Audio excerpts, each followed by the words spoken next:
Today we are going to learn about process scheduling algorithm, in which we are having two different types, preemptive and non-preemptive. In non-preemptive algorithm we are having FCFS.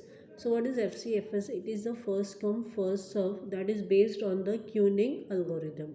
So for example, we are having processes name as process P0, P1, P2, and having the burst time, that is that CPU time that is needed for the execution is 23, 5 and 7. So what we are going to do, we are going to calculate the average waiting time and average turnaround time. So what is the method? For example, for that we are going to first draw the Gantt chart. So how we are going to draw the Gantt chart is, we have to draw this kind of box. Then we start with P0. What is the waiting time for P0 is nothing. So here we can consider as 0. How much time is needed for the P1 to complete the execution is 23. Now here we can write waiting time for P0 was 0. Now what, after the completion of P0, who is going to enter the queue, that is who has entered the queue was P1 with the time required for the execution of the CPU is 5. So what was the waiting time for P1 is 23. So here I can write 23. How much time is needed by P1 is 23 was the waiting time plus 5 for the execution. So the total turnaround time for P1 will be 23 plus 5, that will be 28.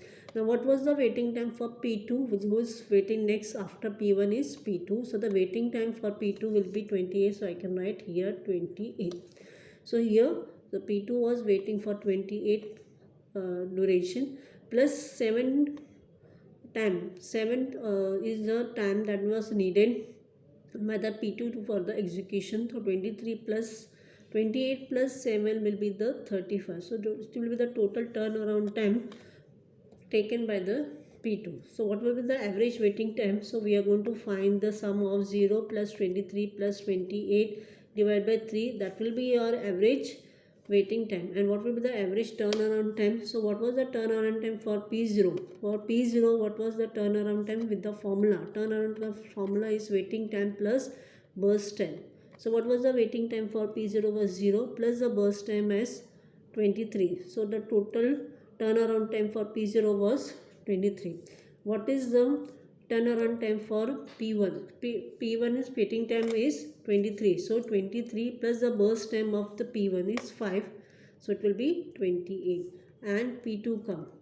P2 ka waiting time is 28 plus the time required for his execution is this one. So the total, now we are having 23 plus 28 plus 35 and divided by 3. So that will be your average waiting time and average turnaround time.